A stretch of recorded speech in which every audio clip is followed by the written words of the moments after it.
Before the final note fades, before the judges even speak, ask yourself this: what if one small voice could stop an entire room and make the world listen?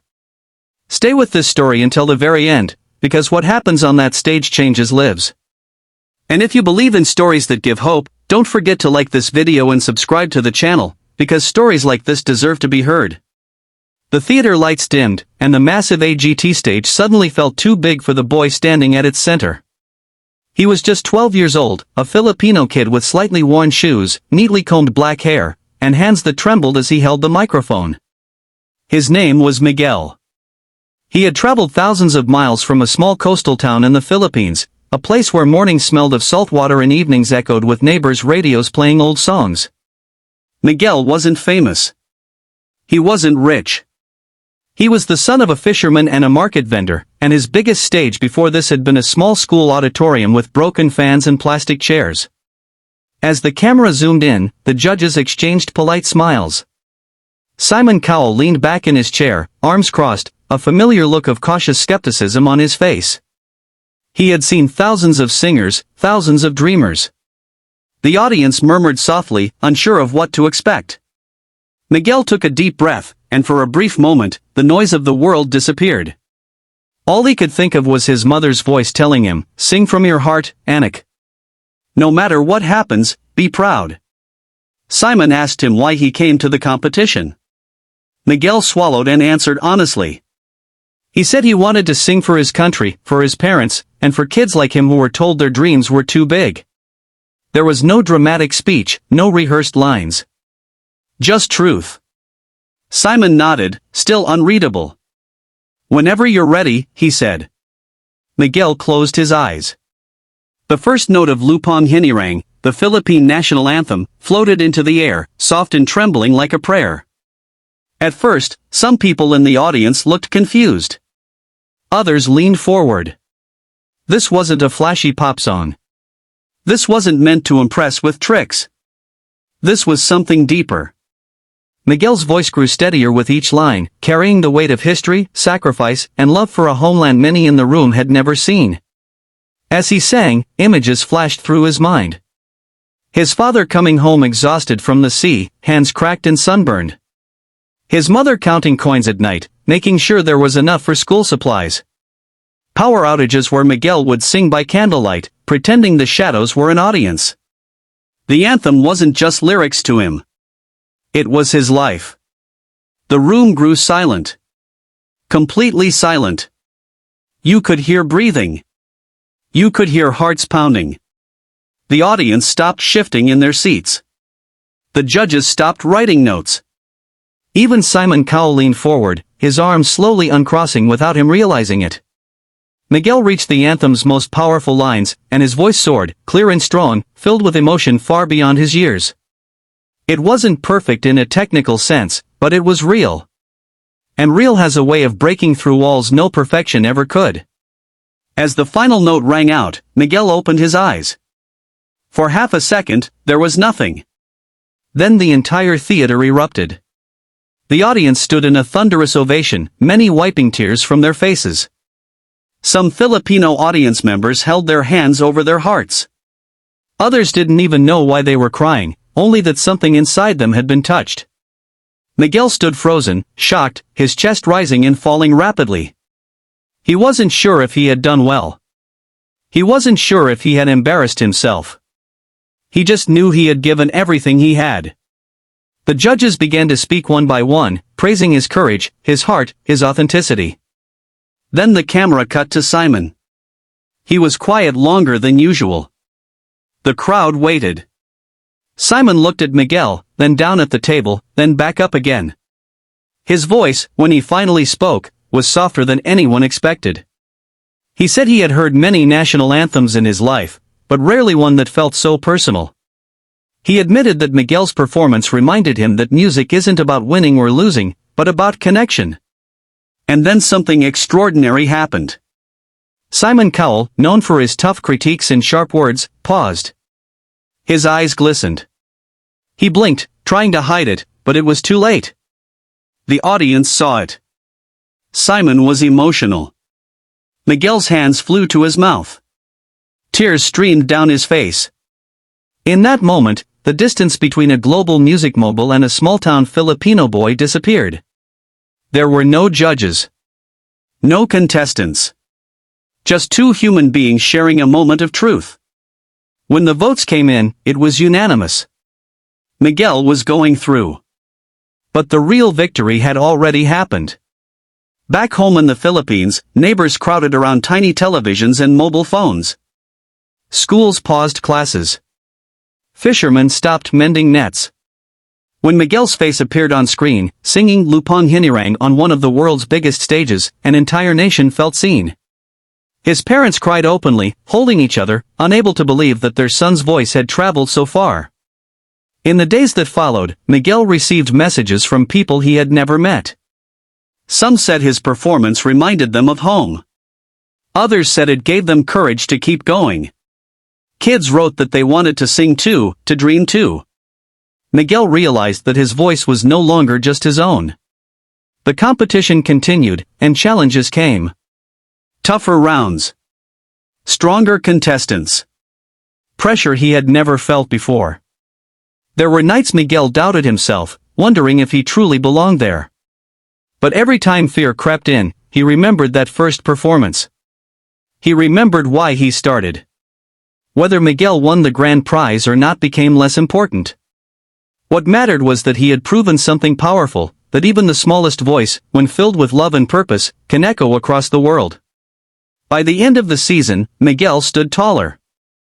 Not because he was famous, but because he believed in himself.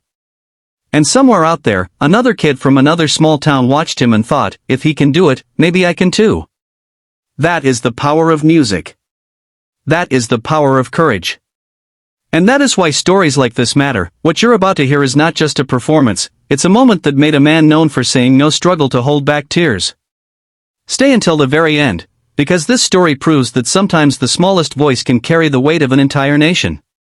And if stories like this move your heart, don't forget to like this video and subscribe to the channel, because these moments deserve to be shared.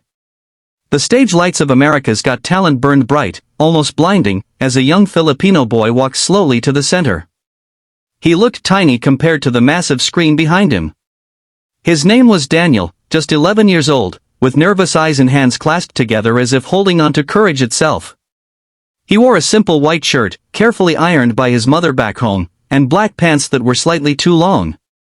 This was not a costume. This was his best. The audience didn't know it yet, but this boy carried more than a song with him. He carried stories of early mornings, of sacrifices, of parents who worked through exhaustion so their son could dream. Daniel grew up in a small barangay where life was simple but never easy. His father drove a tricycle for long hours under the sun, and his mother cleaned houses when work was available. Music was Daniel's escape. When the world felt heavy, he sang. Simon Cowell glanced at the paper in front of him, then at Daniel. He had seen hopeful kids like this before, some talented, some not. The room was quiet as Simon asked why Daniel chose to come all this way. Daniel's voice shook as he answered. He said he wanted to sing for his country. He wanted people to remember where he came from. He wanted his parents to feel proud. Simon nodded, expression neutral. All right.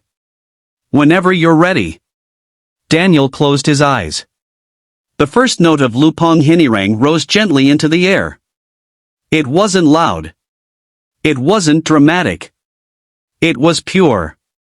The melody flowed through the theater like a quiet wave, and something shifted instantly. The audience leaned in. Conversation stopped. Even the judges straightened in their seats. As Daniel sang, his voice grew stronger, filled with emotion that could not be taught. Each word carried longing, pride, and love.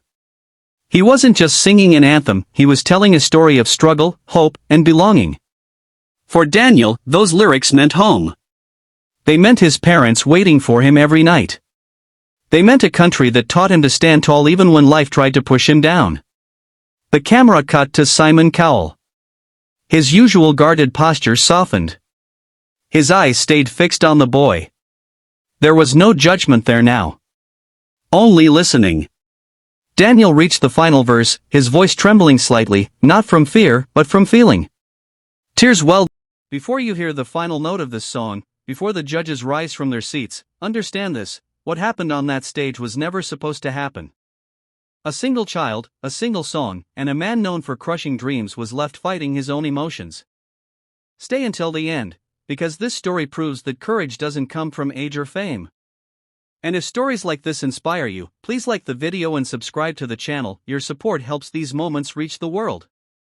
The AGT stage shimmered under blinding lights as a young Filipino boy slowly walked forward. He looked almost lost in the size of it all. His name was Joshua. He was only 12, with a slim frame, nervous shoulders, and eyes that carried both fear and hope. His shoes were polished but worn, his clothes simple, chosen carefully because this might be the most important day of his life. Behind that quiet smile was a childhood shaped by sacrifice. Joshua grew up in a modest home where money was always counted twice. His father worked overseas for years, missing birthdays and holidays. His mother stayed strong, raising him alone, reminding him every night that dreams were worth holding on to. Music became Joshua's safe place. When loneliness crept in, he sang. The judges watched him closely. Some smiled encouragingly. Simon Cowell leaned back, arms folded, face unreadable. He had seen thousands of young singers stand exactly where Joshua stood now, some confident, some crushed within seconds. Simon asked why he chose to audition. Joshua hesitated, then spoke softly. He said he wanted to sing for his country. For his parents. For every Filipino child who dreams beyond their circumstances. His voice shook, but his words were real. Simon nodded once. Okay. Let's hear it. The theater fell silent.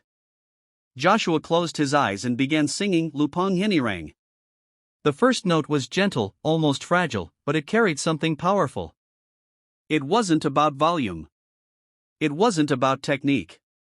It was about meaning. As the melody flowed, something changed in the room. People stopped breathing. The song wrapped around the audience like a memory they didn't know they had. Joshua sang with his whole heart. Each lyric carried pride, pain, and love for a homeland that taught him resilience. His voice grew stronger with every line, as if the anthem itself was lifting him up. This wasn't a performance, it was a confession. The camera moved across the audience. Some clasped their hands. Others wiped their eyes. Filipino viewers felt chills run through them. Non-Filipinos felt something too, even if they didn't understand every word. Emotion doesn't need translation. Simon Cowell leaned forward without realizing it. His expression changed. The skepticism faded. In its place was focus, and something deeper. Joshua reached the final verse.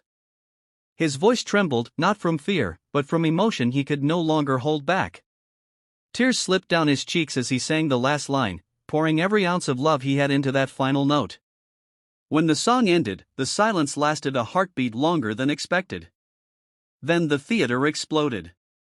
The audience rose to their feet in a standing ovation that shook the room. Applause thundered from every corner.